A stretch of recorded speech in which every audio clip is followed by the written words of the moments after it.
दिनैनि गोदान भिडिअ'आव आरो फिन खेबसेबाव बरायफिनबाय। रेशन कार्ड बेनिफिसारिफोरनि थाखाय गोदान बोसोरनि मोनसे गुड निउज मोजां खौरां लानानै फैदों। जुदि नोंथाङा रेशन कार्डनि बेनिफिसारि, रेशन कार्डनि जोहै नोंथाङा थांनाय मान्थफोराव दालि बे आइटेमफोरखौ नोंथाङा मोनदोंब्ला नोंथांमोननि थाखाय मोनसे गुड निउज गभर्नमेन्टनिफ्राय ओंखारनानै फैदों। जोङो बे आपडेटखौ दिनैनि नैबे भिडिअनि जोहै सावरायगोन। बे आपडेटखौ आरो लोगोसे सेल्फ हेल्प ग्रुपनि आइजोफोरनि थाखायबो मोनसे बिग आपडेट जोङो सावरायगोन। गभर्नमेन्टनिफ्राय ओंखारनानै फैदों अरुण'दय स्किमखौ लानानै। मानो होनोब्ला आसाम गभर्नमेन्टआ सेल्फ हेल्प ग्रुपनि आइजोफोरखौ अरुण'दय स्किम बेनिफिसारि होनो थाखाय मोनसे बिग आपडेट फोसावदों। जोङो बे आपडेटफोरखौ दिनैनि नैबे भिडिअनि जोहै सावरायगोन आरो नायगोन। जुदि नोंथाङा इन्टारेस्टेड, भिडिअखौ जोबजासे नायलांबाय थाबानो जाबाय। आरो बेफोरबायदिनो गोदान गोदान आपडेट, डिटेल स्किम, डिजिटेल खौरां जुदि नोंथाङा बर' रावै मिथिबाय थानो सानदों, चेनेलाव जुदि गोदान फैदों, चेनेलखौ साबस्क्राइब खालामबानो जाबाय। दानिया जोङो मोनसे इम्परटेन्ट आपडेट, मोजां खौरां नोंथांमोननो जानुवारिनि बे आपडेटखौ आं नोंथांमोननो होग्रोनि। फैबाय थानाय जानुवारि 2026 बेयाव नोंथांमोना मोनसे आसाम गभर्नमेन्टनिफ्राय मोनसे गिफ्ट नोंथाङा मोननो थांबावगासिनो दं। जोङो बेखौ नायनि।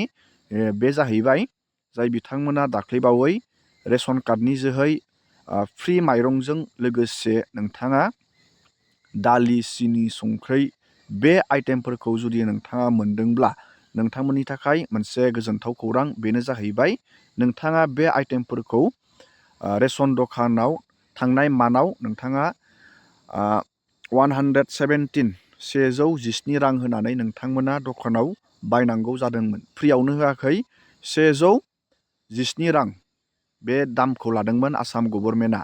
बे दालि, सिनि, संख्रै, दालि सेरसे, संख्रै सेरसे, सिनि सेरसे बे आइटेमफोरनि दामखौ रेशन दखानाव नोंथाङा 117 रां होनानै बायनांदोंमोन। नाथाय दा आसाम गभर्नमेन्टआ मोनसे बिग आपडेट फोसावबावदों। एबारनिफ्राय नोंथांमोना बे आइटेमफोरखौ 100 राङावनो नोंथांमोना मोनसिगोन। नोंथांमोननि बे बेसेननि दामखौ, नैबे 17 रांखौ खमायनानै होदों आसाम गभर्नमेन्टआ। नोंथांमोना एबारनिफ्राय 100 राङावनो बे आइटेमफोरखौ मोनगोन। आरो बेखौ माब्ला मोनगोन बेखौबो फोसावदों। जोङो बेनि आपडेटखौ नायगोन। बे आइटेमफोरखौ नोंथांमोना आसाम गभर्नमेन्टनि फोसावनाय मथे, आपडेट होनाय मथे नोंथांमोना जानुवारि मान्थ 2026, नैबे फैबाय थानाय जानुवारि मान्थ 2026 निफ्रायनो नोंथांमोना बे आइटेमफोर रेशन कार्डनि जोहै दालि, सिनि, संख्रै, दालि सेरसे, संख्रि सेरसे, सिनि सेरसे बे आइटेमफोरखौ नोंथाङा रेशन दखानाव एबारनिफ्राय 100 रां होब्लानो नोंथांमोना मोननो हासिगोन। जोङो बे आपडेटखौ दा भिडिअनि जोबनायथिं नायगोन। दानिया नोंथाङा रोखा जाबाय। एबारनिफ्राय नोंथांमोना रेशन दखानाव 1 जानुवारिनिफ्राय 100 राङावनो नोंथांमोना बे आइटेमफोरखौ माइरंजों लोगोसे मोनसिगोन। दानिया जोङो अरुण'दय 3.0 नि आपडेटखौ जोङो सावरायनि। आसाम गभर्नमेन्टनिफ्राय मोनसे बिग आपडेट ओंखारनानै फैदों। बेनो जाहैबाय सेल्फ हेल्प ग्रुपआव जाय बिथांमोना जयेन ग्रुप दं, जाय बिथांमोना सेल्फ हेल्प ग्रुपनि आइजो, नोंथांमोना खिन्थु एबारनिफ्राय नैबे अरुण'दय स्किमनि लाबखौबो मोनसिगोन। बेखौबो आसाम गभर्नमेन्टनिफ्राय रोखायै बुंनाय जादों। साफ्रोमबो SHG सेल्फ हेल्प ग्रुपनि आइजोफोरा जुदि अरुण'दय स्किम मोनाखै, नैबे अरुण'दय 3.0 आव जुदि नोंथांनि नामा थालांदों, अरुण'दय 3.0 नि सिलेक्सन प्रसेस जादोंमोन, जुदि नोंथाङा सेल्फ हेल्प ग्रुपनि आइजो, जुदि नोंथांनि नामा नैबे अरुण'दय 3.0 सिलेक्सन प्रसेसआवबो जुदि नोंथांनि नामा थालांदों, आसाम गभर्नमेन्टआ प्रत्येक सेल्फ हेल्प ग्रुपनि आइजोफोरनो अरुण'दय स्किमनि रांखौ होनो मोनसे बिग आपडेट फोसावदों। जोङो बे आपडेटखौ दा भिडिअनि जोबनायथिं नायगोन। सेल्फ हेल्प ग्रुपनि आइजो नोंथांमोना थाबैनो अरुण'दय 3.0 नि रांखौ नोंथांमोना मोननो थांगासिनो दं। नैबे 1200 50 रां नोंथांमोना बेंक एकाउन्टाव मोननो थांगासिनो दं। बे आपडेटखौ जोङो दानिया भिडिअनि जोहै नायनि। কৈছো যে আমি আপোনালোকৰ কম দামত যাৰ যাৰ ঘৰত ৰেচন কাৰ্ড আছে তেওঁলোকক আমি কম দামত 1 কেজি চাউল দিম, 1 কেজি চেনি দিম আৰু 1 কেজি দালি দিম, চাউলটো 5 কেজি গাইপতি, 1 কেজি দালি দিম, 1 কেজি চেনি দিম আৰু 1 কেজি নিমখ দিম।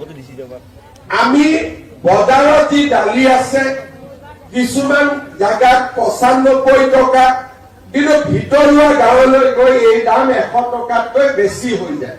গুৱাহাটীত আমি 95 ৰুপিজত পাওঁ, কিন্তু হাফলং, ধেমাজি, জোনাই তাতে গৈ পাওঁতে দালিৰ দাম 100 টকাতকৈ বেছি হৈ যায়। এই মাহত আমি আপোনালোকক দালি 69 টকাত দিম, 70 টকাতকৈ 1 টকা কম। চেনি আমি আপোনালোকক 38 টকা দিম, চেনিৰ 55 টকা দাম আপোনালোকক আমি 38 টকাত দিম আৰু নিমখ 20 টকা দাম আমি 10 টকাত দিম। কিন্তু জানুৱাৰী মাহৰ 1 তাৰিখৰ পৰা মই এটা ভাবিছো যে 69 টকা দিলে 1 টকা কোনে ঘূৰাই দিব? দোকানীয়েতো 70 টকাই ৰাখি থব। সেইকাৰণে 1 তাৰিখৰ পৰা আমি কি কৰিম যে 100 টকা দি দিলে 1 কেজি দালিও পাব, 1 কেজি চেনিও পাব, 1 কেজি নিমখো পাব, 3টা বস্তু একেলগে 100 টকাত ঘৰত লৈ আহিব পাৰিব। কিমান জীৱিকা সখী বাইদেৱে এতিয়ালৈকে কোৱাই নাই। মই যিমান জীৱিকা সখী বাইদেৱে অৰুণোদয় পোৱা নাই, আমি ডাইৰেক্টলি আপোনালোকক অৰুণোদয় দি দিম। হ'ব? এতিয়া 1250 টকা তেতিয়া মাহত পাই থাকিব আৰু গেছ কিনিলে আৰু 250 টকা পাব। আজি আহি মনটো ভাল লাগিলে নাই? ইয়াত আহি কিবা এটা লাভ হৈছে নে নাই? যি কেইগৰাকীয়ে চাহ খাব পৰা নাছিল তেওঁলোকৰো মনত শান্তি হৈছে নে নাই? এতিয়া হৈছে। তাৰ মানে আজি আপোনালোকে মহিলা উদ্যমিতাৰ 15,000 পাবই, স্কুটি পালেই, আৰু যিসকল বাইদেউৰ নাম কিবা কিবি কাৰণত অৰুণোদয়ত অহা নাছিলে তেওঁলোকক আমি আমাৰ ফালৰ পৰা ডাইৰেক্টলি অৰুণোদয়ত নাম আমি দি দিম। আৰু যিসকল বাইদেউ আজি মিটিঙত অহা নাই তেওঁলোকেও পাব। তাৰমানে বহুত কেইগৰাকী বাইদেউ আজি ইয়াত অহা নাই, আগতে স্কুটি পালে, তেওঁলোককো আমি দিয়াৰ ব্যৱস্থা কৰিম। 2 এদিনতে অৰুণোদয় ফৰ্ম আপোনালোকৰ ওচৰত গৈ পাব। আপোনালোকে ফিল আপ কৰি আমাক ডাইৰেক্টলি পঠাই দিব ASRLM-ত।